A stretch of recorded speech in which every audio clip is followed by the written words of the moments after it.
오늘 말씀은 시편 77편 말씀입니다.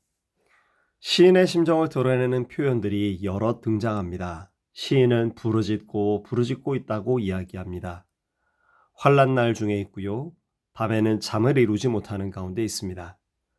사람들의 위로가 되지 못하고 불안과 근심 속에 있어서 심령이 상한 가운데 있었습니다. 4절 말씀엔 이렇게까지 말하죠. 말할 수 없이 괴로웠다고 말입니다. 이 시인의 괴로움이 얼마나 극심했던지 하나님 앞에서 그의 탄식은 이런 것이었습니다. 7절부터 9절까지의 말씀입니다. 주께서 영원히 버리실까? 다시는 은혜를 베풀지 아니하실까? 그의 인자하심은 영원히 끝났는가? 그의 약속하심도 영구히 패하였는가? 하나님이 그가 베푸실 은혜를 잊으셨는가? 노하심으로 그가 베푸실 긍휼을 그치셨는가? 하였나이다. 사랑하는 성도 여러분, 여러분은 시인의 마음을 헤아리실 수 있으시겠습니까? 만일 혹시 우리의 마음이 시인의 마음과 같다면, 예, 그렇습니다. 이 같은 탄식의 마음, 절망 섞인 마음이 드는 것은 사실 기이한 일들이 아닙니다. 이런 고백을 성경에서 우리가 얼마나 많이 발견할 수 있는지요. 그러나 이런 마음 속에 우리가 오랫동안 머물러 있어서는 물론 안 될 것이겠죠. 그래서 시인은 10절 말씀 가운데 이렇게 고백하기 시작합니다. 10절 말씀 제가 조금 마침표와 몇 단어를 좀 더 삽입하려고 하는데요. 10절 말씀에 이렇게 되어 있습니다. 또 내가 말하기를 이는 나의 잘못이라. 여기에 마침표를 좀 찍으십시오.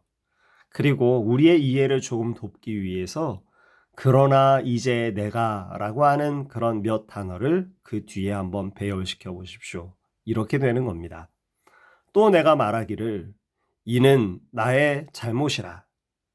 그러나 이제 내가 지존자의 오른손 해 곧 여호와의 일들을 기억하며 주께서 옛적에 행하신 기이한 일들을 기억하리이다. 또 주의 모든 일을 작은 소리로 읊조리며 주의 행사를 낮은 소리로 되뇌이리이다. 이렇게 되는 것입니다. 그러니까 절망 가운데서 탄식하던 시인이 이것은 나의 연약함입니다. 이렇게 탄식하고 그러나 이제는 나의 형편을 생각해서 하나님 생각하기를 하나님이 나를 버리셨는가 하던 그런 깊이에서 조금 더 깊이 생각하겠다고 말하는 것이죠. 이것이 이 시인이 가진 믿음의 저력입니다. 탄식의 자리에 머물지 않고 도리어 하나님을 더 깊이 생각하고 그 하나님을 더 깊이 아는 자리로 나아가겠다고 다짐하고 있는 것이기 때문에 그런 것입니다. 그리고 나서 13절부터 20절까지의 말씀, 이제 비로소 시인의 눈에 하나님이 보이기 시작합니다. 그리고 기억이 났던 것이죠. 하나님께서 어떤 일들을 행하셨던가, 우리 하나님은 어떻게 우리 인생들을, 우리 이스라엘 민족을 인도해 주셨던가 라는 것을 기억하고 생각하기 시작했던 것입니다. 19절과 20절 두 절의 말씀을 한번 보십시오. 19절과 20절의 말씀은 이런 것입니다. 주의 길이 바다에 있었습니다. 주님이 예비하신 곧은 길이 큰 물속에 있었으니 그 누가 주의 발자취를 알 수 있었겠습니까? 라고 고백하는 것입니다. 주께서 주의 백성을 양떼를 인도하시듯 모세와 아론의 손으로 인도하셨습니다. 라는 것이 지금 시인이 조금 더 깊이 생각하면서 발견하고 알게 되어진 사실이었던 것이죠. 불안해하고 근심하고 말할 수 없는 괴로움을 겪는 것이 우리들의 인생들입니다. 이런 일들을 만나게 되면 하나님 앞에서도 황망하고 기가 막혀서 하나님께서 나를 버리셨는가 생각하기도 하는 것이죠. 그런데 사랑하는 성도 여러분, 바로 그때 조금 더 깊이 들어가셔야 합니다. 사무엘상 30장 말씀을 살펴보게 되어지면 다윗과 다윗을 따르는 사람들이 아말렉 사람들에게 처와 아이들을 모두 사로잡혀 버리고 참으로 공공했던 한 장면의 이야기가 기록됩니다. 모든 사람들의 그 상실감이 원망으로 바뀌어서 다윗에게 쏟아 부어집니다. 바로 그런데 참 귀하고 놀라운 말씀이 사무엘상 30장 6절 말씀에 기록됐습니다. 백성들이 자녀들 때문에 마음이 슬퍼서 다윗을 돌로 치자 하니 다윗이 크게 다급하였으나 그의 하나님 여호와를 힘입고 용기를 얻었더라. 사랑하는 성도 여러분, 오늘 우리가 함께 읽은 시편 77편의 그 이야기가 다윗 안에서 이루어지고 있었던 것입니다. 하나님의 길은 바다 속에 있어서 인생들의 눈에 보이지 않고 헤아릴 수도 없습니다.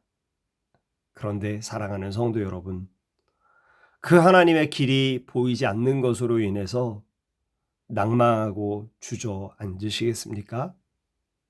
그렇지 않으면 비록 보이지 않지만 주님을 의지해서 주님 손 붙잡고 주님께서 인도하시는 그 발걸음을 한 걸음 한 걸음 걸어 가시겠습니까?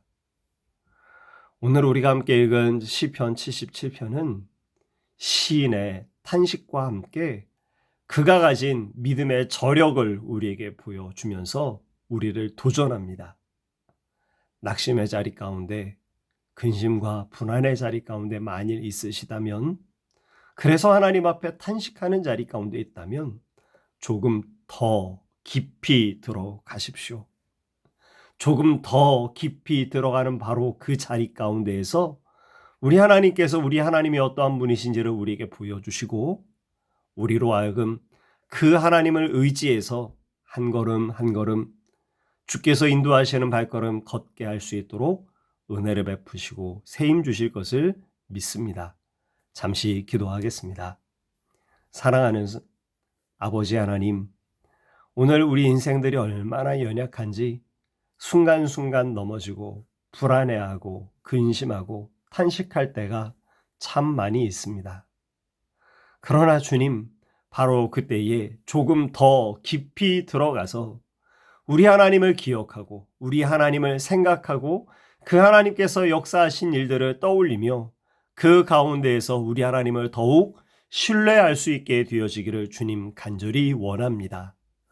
오늘 주 앞에 엎드려 이 시인이 행한 것과도 같이 조금 더 깊이 들어가기를 원하는 하나님의 사람들, 우리 모두를 주님께서 축복하여 주시고 성령으로 충만케 하시고 또 우리의 발걸음을 인도하여 주셔서 오늘 우리에게 있는 각자가 가진 우리의 많은 어려움들을, 그리고 우리 공동체가 가지고 있는 우리의 숙제들을, 이 나라와 이 민족이 걸어가야 할 어려움의 일들을 넉넉히 잘 감당할 수 있도록 아버지 우리를 도와주시옵소서. 주께서는 선하시고 사랑이 많으셔서 그 하나님을 의지하는 자를 한 사람도 놓치지 아니하시고 세임 주시고 붙들어 주시는 것을 오늘도 우리가 믿사오니 그 주님의 사랑하심을 우리가 의지하여 오늘 이 하루를 넉넉히 감당하고 이길 수 있도록 축복하시고 은혜 더하여 주시옵소서. 가정 가운데 주님 평강 주시고 공동체를 주님께서 기억하셔서 환자와 그리고 연약한 이들을 주님께서 위로하시고 세임 덧입혀 주시며 이 나라와 이 민족 아버지 하나님 은혜와 긍휼 가운데 거할 수 있도록 먼저 오늘 우리가 깨어 우리의 죄악들을 주 앞에 자복하고 우리 하나님께서 기뻐하시는 바로 그 자리로 돌이킬 수 있도록 하나님 우리를 도와주시옵소서. 세우신 주의 종들과 우리를 통하여 파송케 하신 우리 김정룡 성정숙 선교사님, 세워주신 교회와 학교를 주님께서 축복하시고 오늘 이 하루도 우리 한 사람 한 사람을 주의 성령으로 붙드시고 인도해 주시기를 간절히 원하오며 예수님의 이름으로 기도합니다. 아멘.